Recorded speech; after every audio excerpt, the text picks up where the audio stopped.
जय श्री राधा, जय श्री कृष्णा। आप सभी प्रिय दर्शकों का हमारे चैनल आई एम एस्ट्रो गुरुजी में बहुत बहुत स्वागत है। प्रिय दर्शकों, आज चर्चा करेंगे सिंह राशि के बारे में। सिंह राशि लियो, सिंह राशि वालों, चर्चा करेंगे आज हम आपकी चंद्र कुंडली में आय व लाभ के स्वामी के बारे में और आपके धन के स्वामी के बारे में।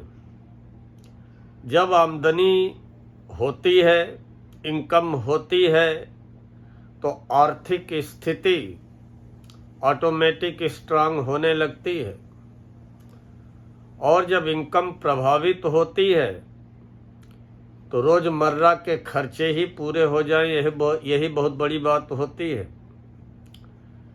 सिंह राशि बड़ी महत्वाकांक्षी राशि है और न केवल महत्वाकांक्षी राशि है बल्कि आत्मविश्वासी दृढ़ निश्चयी राशि है। अपने मान सम्मान को सर्वोपरि रखने वाली राशि है और अपने लक्ष्य को बड़ी गहराई से मंथन करते हुए, चिंतन करते हुए लक्ष्य को प्राप्त करने वाली राशि है। इसीलिए सिंह राशि वाले अगर सरकारी नौकरी में होते हैं तो ऊंचे पदों पर ही होते हैं, या जब तक ऊंचा पद प्राप्त नहीं हो जाता है तब तक चैन से नहीं बैठते हैं। व्यापारी भी होते हैं तो व्यापार को जब तक उच्चतम ऊंचाई तक नहीं पहुंचा देते हैं, अपने व्यापार का दूर दूर तक डंका लोहा नहीं मनवा लेते हैं, तब तक चैन से नहीं बैठते हैं।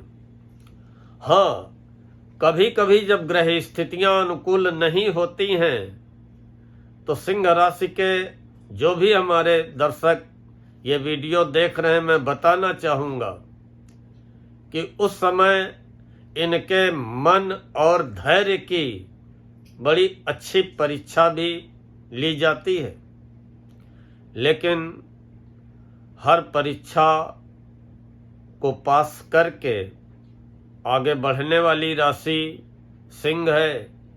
क्यों है? क्योंकि आपके राशि के स्वामी ग्रहों के राजा हैं। हम आज चर्चा करेंगे आपके लाभेश और धनेश की। आपकी चंद्र कुंडली में लाभ, इनकम और धन के दो घर होते हैं। दूसरा घर 11वां घर। दूसरा घर होता है धन का, कि जीवन में आप कैसी स्थिति धन की रहेगी, धनी रहेंगे कि निर्धन रहेंगे। और 11वां घर होता है वह लाभ का, कि जीवन में आय के साधन कैसे रहेंगे, बराबर अर्निंग होती रहेगी कि नहीं होती रहेगी, किस माध्यम से अर्निंग होगी। तो आय व लाभ जब होगी तो स्वाभाविक है कि हमारी आर्थिक स्थिति, जमा धन की स्थिति मजबूत होगी। और इन दोनों अच्छे घरों के स्वामी व्यापार, बुद्धि और वाणी के कारक ग्रह बुध हैं।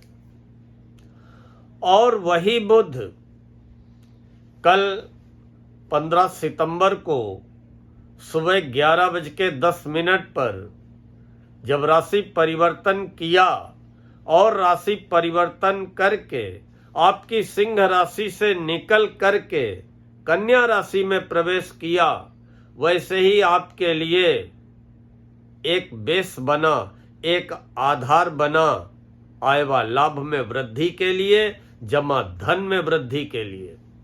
कैसे? क्योंकि बुध कन्या राशि में 15 सितंबर को दिन में 11:10 पे प्रवेश कर चुके हैं और ये 3 अक्टूबर को सुबह 3:44 तक कन्या राशि में रहेंगे। और कन्या राशि बुध की उच्च राशि है।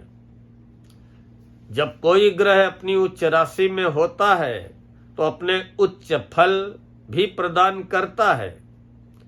हाँ, कुछ एक विडंबना जरूर है कि बुध अस्त अवस्था में चल रहे हैं।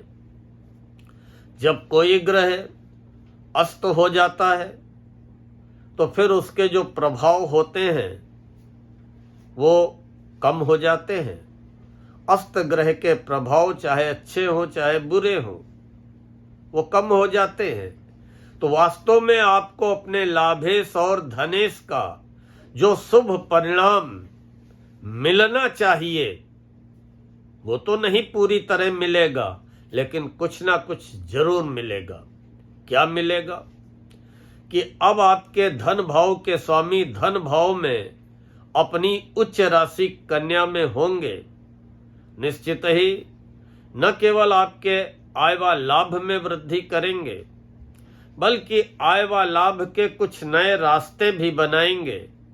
कुछ आपके नए संपर्क भी बनेंगे, जिन नए संपर्कों से आप अपने आय व लाभ में वृद्धि करने में सफल रहेंगे। जैसा कि हमने बताया कि बुध बुद्धि और वाणी के कारक होते हैं, और दूसरा घर भी वाणी का घर होता है। निश्चित ही आप अपनी वाणी के द्वारा और अपनी बुद्धि के द्वारा या अपनी डीलिंग के द्वारा अपने व्यापार व्यवसाय को आगे बढ़ाने में या व्यापार व्यवसाय से लाभ अर्जित करने में निश्चित रूप से सफल रहेंगे। आपको धन का लाभ होगा। दूसरा घर वाणी का होता है। बुध अस्त चल रहे हैं, राशि के स्वामी सूर्य हैं, इसलिए आपको अपनी वाणी पे संयम भी रखना पड़ेगा। या दूसरे शब्दों में कहें कि कोई जल्दबाजी, कोई किसी भी प्रकार का कोई उतावलापन व्यापारिक वार्ता में आपको नहीं दिखाना है। मानते हैं अंदर से आप नीडी हैं, मानते हैं अंदर से आप गर्जी हैं, लेकिन ऊपर से अपनी गर्ज, अपनी नीड आपको शो करने की जरूरत नहीं है। गंभीरता से, धैर्य रख के, सोच विचार करके व्यापारिक निर्णय लें, व्यापारिक योजनाएं बनाएं। निश्चित ही आपके द्वारा की गई प्लानिंग्स आगे चल करके बहुत फायदा देने का कार्य करेंगी। अपने घर परिवार वालों के साथ बातचीत करते समय संयम का परिचय दें। संयम ही आपकी सफलता की कुंजी है। संयम, धैर्य। बाकी कुछ भी चाह लेने पे आपके लिए असंभव नहीं है। कोई भी चीज असंभव आपको तभी तक है जब तक आप चाहेंगे नहीं। और जिस दिन आपने चाह लिया और उस चाह को प्राप्त करने के लिए कदम बढ़ा दिया, जुट गए, तो फिर वो चाहत पूरी होकर के रहेगी। निश्चित ही आपको अपने राशि के स्वामी का भी फायदा मिलेगा। कहा ना कि आपके राशि के स्वामी ग्रहों के राजा सूर्य हैं। वही तो सर्वोच्च पद पे पहुंचाते हैं, वही तो नौकरी, व्यापार, व्यवसाय में बुलंदियों पे पहुंचाते हैं, वही तो राजनीति में आपके नाम का डंका बजवाते हैं, वही तो प्रशासनिक अधिकारियों से संपर्कों में वृद्धि कराते हैं, वही तो प्रशासनिक अधिकारियों से फायदा दिलाने का कार्य करते हैं। हाँ, अब ये बुध की स्थिति 3 अक्टूबर को सुबह 3:44 तक रहेगी। गोचर में दूसरे बुध अच्छे परिणाम देते हैं, क्योंकि बुध जब राशि परिवर्तन करते हैं तो अगर आपकी राशि से दूसरे होंगे, चौथे होंगे, छठे होंगे, 8वें होंगे, 10वें व 11वें होंगे, निश्चित अच्छे परिणाम प्रदान करेंगे। अब आपकी राशि से 15 सितंबर दिन में 11:10 से लेकर के 3 अक्टूबर को सुबह 3:44 तक बुध आपकी राशि से दूसरे घर में रहेंगे, अपनी उच्च राशि कन्या में रहेंगे, धन भाव के स्वामी धन भाव में ही रहेंगे और आय व लाभ के भी स्वामी हैं।